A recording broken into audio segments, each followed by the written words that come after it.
The glittering facade of the world's most famous monarchy has always served as a masterclass in public relations. A beautifully orchestrated theatre where every smile is calculated and every public appearance is designed to project stability, tradition, and an unshakable sense of duty. For generations, the British royal family has masterfully navigated the shifting tides of public opinion, positioning themselves as the ultimate symbols of continuity and national identity. The carefully curated images of grand processions, fairy tale weddings, and flawless balcony appearances have created a powerful narrative that millions around the globe consume with absolute fascination. Behind the heavy oak doors of the palaces, however, lies an entirely different reality, a complex corporate machine known colloquially as the firm, where personal desires are routinely sacrificed for the preservation of the institution. This delicate balance between private human emotion and public constitutional duty has been the source of immense tension for decades, often resulting in deep internal fractures that the public only rarely catches a glimpse of through the cracks in the media armor. To understand the true weight of the institution, one must recognize that it operates not just as a family, but as a multi-billion-dollar global brand with its own set of rules, survival mechanisms, and unspoken expectations that every member is forced to adhere to from the moment of their birth or marriage. If you find these deep historical transformations and behind-the-scenes insights compelling, please consider subscribing to our channel to stay updated on our latest investigative reports and comprehensive media breakdowns as we continue to uncover the hidden dynamics of global institutions. The modern media landscape has completely transformed how the public interacts with this ancient institution, turning what was once a distant, revered symbol of authority into a relentless 24-hour reality show scrutinized by millions of observers across the globe. Every gesture, every wardrobe choice, and every subtle glance is analyzed with microscopic precision by an insatiable tabloid industry that thrives on conflict, rumors, and dramatic narratives. For a long time, the palace managed to maintain a strict monopoly on its own story, utilizing a network of trusted royal correspondents and official press offices to shape public perception and suppress any unfavorable narratives before they could gain traction. But as the digital age ushered in an era of unprecedented connectivity and instant communication, the traditional methods of media control began to fracture, exposing the vulnerabilities of an institution that was fundamentally built for a completely different century. This shifting dynamic set the stage for an unprecedented cultural phenomenon where the boundaries between reality, news commentary, and dramatized entertainment became permanently blurred, changing the way the world views modern celebrity and tradition. It is within this highly volatile environment that a fascinating new medium has emerged, one that seeks to bridge the gap between historical documentation and popular entertainment by dramatizing contemporary historical events almost in real time. The announcement of a new television film focusing on the dramatic departure of high-profile public figures from their official institutional roles represents a significant milestone in this cultural shift, demonstrating an extraordinary public appetite for immediate cinematic retellings of ongoing real-world events. This upcoming production is not merely a piece of standard commercial television, but rather a complex cultural artifact that reflects our modern obsession with looking behind the curtain of wealth, privilege, and institutional power. By attempting to reconstruct the deeply personal conversations, private struggles, and emotional turning points that led to one of the most significant institutional disruptions in recent memory, the film enters a controversial territory where creative license meets contemporary history. The project signifies a growing trend in the entertainment industry where the line between news reporting and narrative fiction is intentionally obscured, providing audiences with an intimate, albeit highly stylized, interpretation of events that dominated global headlines for months. As the entertainment world prepares for the release of this highly anticipated television event, a profound debate has been reignited regarding the responsibilities of media creators when depicting the ongoing lived experiences of real people who remain very much in the public eye. Critics and supporters alike are closely examining the early promotional materials, looking for clues as to how the production will balance the necessary drama required for prime-time television with the sensitive psychological realities of its subjects. The primary focus of this cinematic endeavor centers on the intense isolation, emotional vulnerability, and overwhelming sense of disillusionment that can occur when individuals find themselves at odds with a rigid, centuries-old system that values institutional preservation above all else. Early glimpses of the production suggest a narrative that leans heavily into the psychological atmosphere of captivity and rescue, presenting a stylized version of events that aims to capture the emotional essence of a historic family schism. This creative approach transforms what was originally a complex organizational dispute into a high-stakes dramatic narrative, complete with cinematic tension, emotional monologues, and a carefully structured narrative arc designed to keep viewers entirely captivated from the very first frame. What makes this upcoming television premiere so uniquely fascinating is the sheer speed with which the real-life events have been processed, written, filmed, and prepared for public consumption, a testament to the fast-paced nature of modern media production. This rapid turnaround highlights an underlying truth about our current media consumption habits, which demand immediate narrative resolution and emotional closure for complex real-world situations that are often still folding in real time. The film promises to explore not just the overt public actions that led to the final historic separation, but also the silent, invisible accumulation of daily pressures, media scrutiny, and internal institutional pressures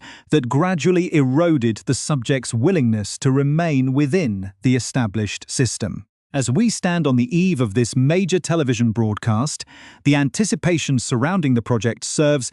as a powerful reminder of how modern society uses popular culture to process, understand, and ultimately mythologize the major turning points of our contemporary social history. The cinematic interpretation of this historic institutional fracture finds its creative epicenter in the specific details of the upcoming Lifetime network production titled Harry and Meghan: Escaping the Palace, which serves as the third installment in a highly successful trilogy of television films. This specific project delves directly into the highly volatile period surrounding the couple's momentous decision to permanently step back from their senior operational roles within the British royal family, a process that completely reconfigured the modern media landscape. The screenplay relies heavily on a combination of public records, high-profile interviews, and creative dramatization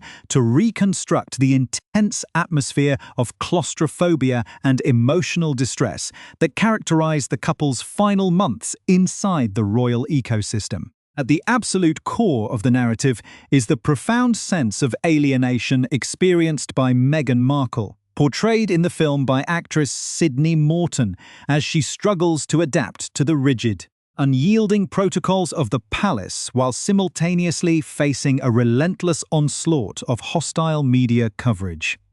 The film meticulously builds tension by contrasting the outward glamour of official royal engagements with the private, agonizing conversations occurring behind closed doors, where the initial optimism of a fairy tale romance is systematically eroded by the cold machinery of institutional indifference. This central theme of isolation is amplified by the couple's growing realization that the palace communications infrastructure, known collectively as the bureaucratic apparatus of the firm, was seemingly unwilling or unable to defend them against the highly personalized and often deeply destructive attacks from the British tabloid press. This lack of institutional support becomes the primary catalyst for the escalating friction between the couple and the rest of the royal family, creating an environment of profound mutual distrust that rapidly deteriorated any remaining avenues for internal reconciliation. The narrative structure of the film intentionally mirrors the real-world escalation of events, guiding the audience through a sequence of increasingly tense confrontations and emotional breaking points that culminated in the ultimate decision to relocate across the Atlantic. Actor Jordan Dean takes on the challenging role of Prince Harry, capturing the deep-seated psychological conflict of a man caught between his inherent loyalty to his birthright and his fierce protective instinct toward his immediate family. The production places immense emphasis on Harry's internal torment, explicitly linking his contemporary anxieties to the profound trauma of his childhood and the tragic loss of his mother, Princess Diana, decades earlier. The screenplay positions Harry's driving motivation as an absolute refusal to allow history to repeat itself, framing his actions not as an act of defiance against the monarchy, but as a desperate, necessary measure to protect his wife and young son from the exact same destructive media forces that he believes caused his mother's untimely death. This powerful psychological framework adds a layer of intense gravity to the television drama, transforming it from a superficial piece of celebrity gossip into a dark, compelling exploration of generational trauma, institutional pressure, and familial survival. The early promotional trailers released by the network offer a striking glimpse into this heightened emotional landscape, showcasing key scenes that are specifically designed to evoke strong reactions from the audience. One of the most significant and heavily analyzed elements included in these teaser clips is the representation of the couple's young son, Archie, whose inclusion in the narrative underscores the deeply personal and multi-generational stakes of the conflict. The teaser footage masterfully weaves together snippets of high-stakes arguments, private moments of profound despair, and dramatic recreations of public events that the world watched with rapt attention. Among these reconstructed milestones, the film features a highly publicized and emotionally raw portrayal of the couple's landmark television interview with Oprah Winfrey, an event that originally sent shockwaves through the global media landscape and permanently altered the public narrative surrounding the monarchy. By recreating this specific interview, the production provides a meta-narrative layer where the actors are essentially performing a stylized version of a real performance that was already deeply passed and analyzed by hundreds of millions of viewers worldwide. This layer of cinematic recreation forces the audience to confront the complex boundaries between reality and media representation, highlighting how quickly real-life trauma is transformed into scripted entertainment for mass consumption. The visual style of the film relies heavily on intense close-ups, muted color palettes for private moments, and sudden, jarring shifts in lighting to reflect the psychological volatility of the environment, creating an atmosphere that feels more akin to a psychological thriller than a traditional romance or historical drama. The dialogue within these private scenes is crafted to sound immediate and deeply personal, capturing the raw frustration of two individuals who feel utterly trapped by their circumstances and abandoned by the very institution they were dedicated to serving. The upcoming premiere, scheduled for this fall, represents a major programming milestone for Lifetime. a network that has carved out a unique niche in the entertainment industry by rapidly turning contemporary cultural scandals and high-profile celebrity biographies into highly watched television events. While early reactions to the promotional material have sparked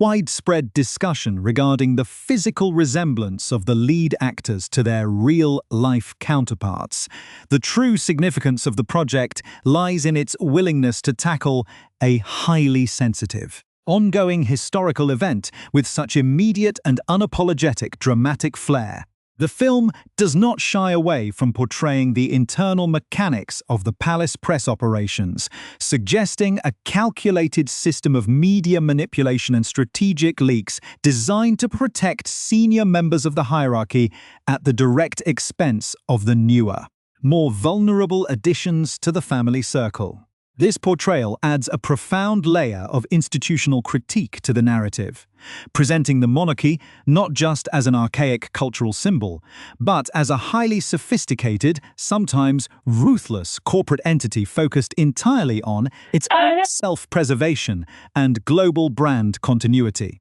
As the narrative progresses toward its inevitable conclusion, the tension between personal freedom and institutional duty reaches a fever pitch, setting the stage for a dramatic climax that will explore the full, long-term consequences of this unprecedented modern royal exodus. The culmination of this televised saga brings the audience face to face with the broader, long-term implications of what has come to be known globally as Megxit, a historic turning point that permanently altered the trajectory of the British monarchy in the 21st century. By exploring the aftermath of the couple's relocation to California, the film shifts its focus from the immediate crisis of their departure to the deeper cultural and systemic shifts that followed their exit from active royal service. To fully grasp the magnitude of this transition, it is essential to examine the background and lived experiences of the individuals involved,